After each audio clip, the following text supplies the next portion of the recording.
Привет, друзья, с вами Лада, и в этом видео я покажу, как сделать вот такой фотофон своими руками из недорогих материалов. Сразу скажу, что я не профессионал в создании фотофонов, просто в один момент я заинтересовалась, как же сделать мои фоточки для Инстаграма и для Ютуба в том числе привлекательные, интересные, посмотрела на те материалы, которые у меня есть в наличии, и придумала вот такой вот способ создания фотофона. Если вам это тоже интересно, то я приглашаю вас к просмотру, и не забывайте подписаться на канал, будет очень много всего интересного, и нажимайте на колокольчик, тогда точно ничего не пропустите. Мой фотофон выглядит следующим образом. Это два листа картона, которые я с изнаночной стороны скрепила полосочкой ткани, которая помогает очень гибко этим листам картона сгибаться. Ну и, конечно же, весь интерес это в этой поверхности, которую я имитировала под кирпич. Где-то какие-то кракелюрные следы есть. Вот сейчас расскажу, как я это все делала. Из основных материалов для фотофона в первую очередь понадобится картон, на нем мы будем с вами имитировать поверхность. Здесь вы уже сами решаете, сколько листов и какого размера картона вам нужно. Советую брать толстенький картон, он наиболее прочный и будет долго вам служить. Далее листы акварельной бумаги. Здесь тоже смотрите, если у вас много листов картона, то и берите побольше листиков акварельной бумаги. Плотность любая, здесь у меня плотностью листы 200 грамм. Далее из инструментов сразу покажу плошка для того, чтобы все здесь замешивать, кисть для этой же цели, мастихин. Если мастихина нет, берите шпатель, если шпателя нет, берите любую пластиковую карту. Далее из материалов. Здесь у меня шпатлевка по дереву, она недорогая, покупала я ее в строительном магазине, стоит около 50 рублей, вот такая туба, 250 грамм. Далее белая краска. Можно взять белую акриловую краску, но она, конечно, дороговата, поэтому я подешевле покупаю эмаль акриловую для радиаторов. Тоже в строительном магазине продается. И еще понадобится клей ПВА. Здесь можете взять любой клей ПВА и из канцелярского магазина, и из строительного магазина. Любой хорош. Здесь я показала не все материалы для работы. Полный список материалов я оставляю в описании под видео, так что заглядывайте туда. Начинаю я с того, что разрезаю акварельную бумагу на небольшие прямоугольники.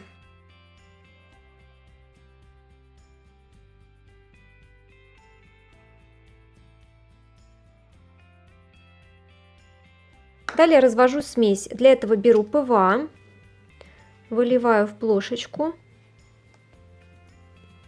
Мне кажется, столько вполне достаточно, тут где-то целая столовая ложка. Далее беру акриловые эмали, тоже где-то столовую ложку, не больше. Все это перемешиваю. И далее сюда же добавляю шпатлевки, совсем чуть-чуть, приблизительно чайную ложку. Все делаю на глаз, вообще нету никакого рецепта. Оттого получается всегда очень интересный результат. Разный, но интересный. Все это тщательно перемешиваю, эту смесь. Теперь я занимаюсь этим картоном. Я уже сделала так, чтобы у меня тут клей немного вышел из бутылки. Тут уже заканчивается, поэтому пришлось ее вот так вот перевернуть. Картон я очень тщательно промазываю ПВА. Очень-очень хорошенько. Прям не жалею клея. Здесь имейте в виду, если вы берете точно такой же картон, как и у меня, то здесь, видите, вот такие вот ребристые полосы. Их нам тоже нужно потом скрыть будет. Ну, это мы все сделаем. Все промазываем ПВА. И пока все это у нас в сыром виде, я наклеиваю на это все наши прямоугольники из акварельной бумаги. Вот таким вот образом. То есть они у нас будут имитировать кирпичную кладку, можно сказать.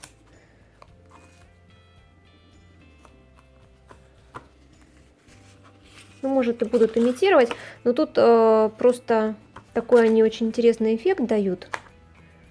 Может, это и не будет похоже на кирпичи, но при этом будет тоже интересно смотреться.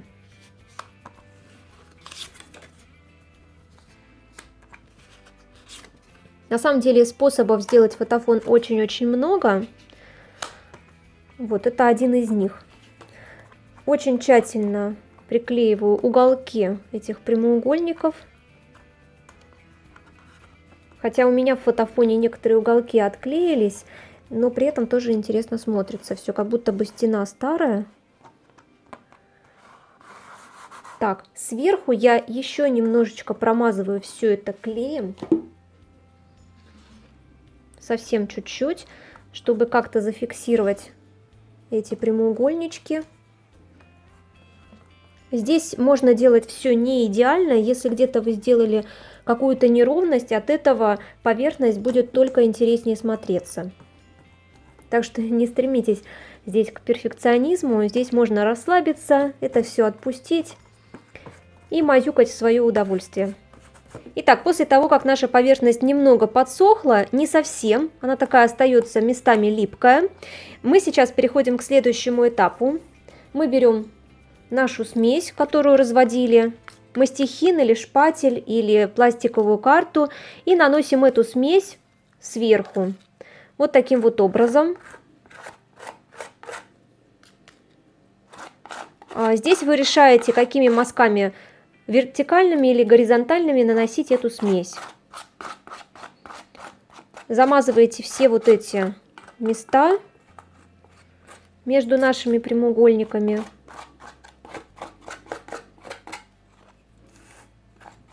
Можно всю эту смесь нанести, а потом уже распределять ее как нужно. Даже вот как раз таки пластиковой картой удобно это делать.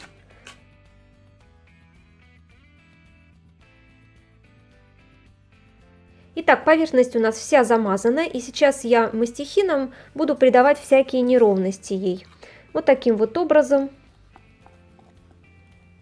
Можно взять для этого ту же самую пластиковую карту, или даже кисточкой можно попробовать.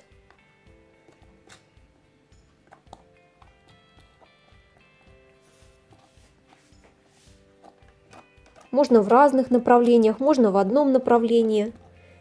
Попробуйте, поэкспериментируйте на небольшом кусочке. Посмотрите, как будет лучше. Здесь еще вот такая вот небольшая проблемка, можно сказать. Картон, на котором мы это все делаем, он может немного коробиться, вот как у меня. Он немного так вот дугой у меня делается. Видите, если посмотреть сбоку. Но это ничего страшного, когда поверхность немного подсыхает, я на него ставлю грузик, и тогда он выпрямляется. То есть это все поправимо. Смотрите, теперь, вот после всяких создания вот этих неровностей, я беру снова шпатлевку. И сейчас прям чистой шпатлевкой прохожусь сверху.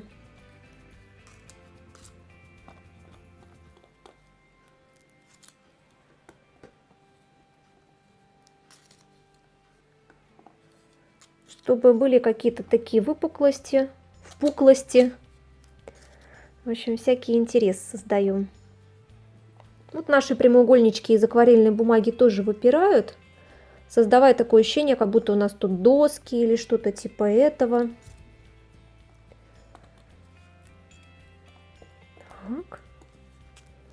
То есть здесь, я как еще раз повторяю, мы мазюкаем как хотим. Можно добавлять какой-либо цвет, например, бирюзовый сюда, или серый, или розовый. То есть у вас тогда все это получится какими-то цветными пятнышками. Я ничего не добавляю. Меня, в принципе, серо-белый цвет устраивает.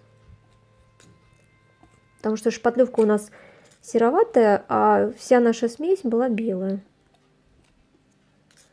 Это уже на ваше усмотрение. Я просто показываю как идею того, как это все можно сделать, а там вы уже сами тоже будете что-то добавлять, убавлять, переделывать. Ну вот наш фотофон практически готов, теперь даем этой поверхности полностью высохнуть. Так как я эту смесь наносила толстым слоем на картон, конечно, потребовалось чуть больше времени, чтобы это все высохло. Где-то сутки прошло, и поверхность сейчас полностью сухая, вот так вот она выглядит. Еще раз скажу, что можно пройтись даже сверху немного губкой с цветом, будет тоже очень интересные эффекты. И вот здесь вот, как вы уже увидели, трещинки появились в некоторых местах, они появились в процессе высыхания. Кстати, я заметила, что чем гуще клей ПВА вы в эту смесь добавляете, тем больше трещинок появляется, такой некий кракелюр. Эффект кракелюра тут образовывается. Еще хотела сказать, что картон сам собой выровнялся у меня. По крайней мере, вот этот картон, может быть, это из-за того, что размер не очень большой, но тем не менее я сюда груза никакого не клала, то есть в процессе высыхания он раз и выпрямился у меня. Вообще такой фотофон получается достаточно прочный. Вот, например, этот фотофон, который я делала, служит мне уже очень долгое время, где-то месяца полтора. Здесь даже он выдержал нападки кота и несколько раз падал, потому что кот на него очень много раз покушался и до сих пор покушается, прям полюбил этот фотофон он очень. Здесь, кстати, вот эти прямоугольнички из акварельной бумаги в некоторых местах отклеиваются, я их хотела заклеить, но, знаете, что-то мне пока не хочется это делать, тоже очень интересный такой эффект получается. Вот, ну и здесь трещинок побольше, потому что я здесь использовала очень густой клей ПВА. Вот этот вот момент, он очень густой. И когда высыхает вот эта смесь, тут образуются такие трещинки. Тоже очень интересно смотрится. И вот здесь вот, на этой стороне моего фотофона, я добавила немного черной краски, совсем чуть-чуть, вот нанесла кисточкой буквально сухой. Получилось такой эффект состаренной стены. Я надеюсь, что это видео вам понравилось. Обязательно пишите в комментариях, что вы используете в качестве фотофона. Мне будет очень интересно почитать. Ставьте большие пальчики вверх, подписывайтесь на канал, чтобы не пропустить много всего интересного. Желаю всем вдохновения, отличного настроения. Увидимся очень скоро в следующих видео и трансляциях. Пока-пока!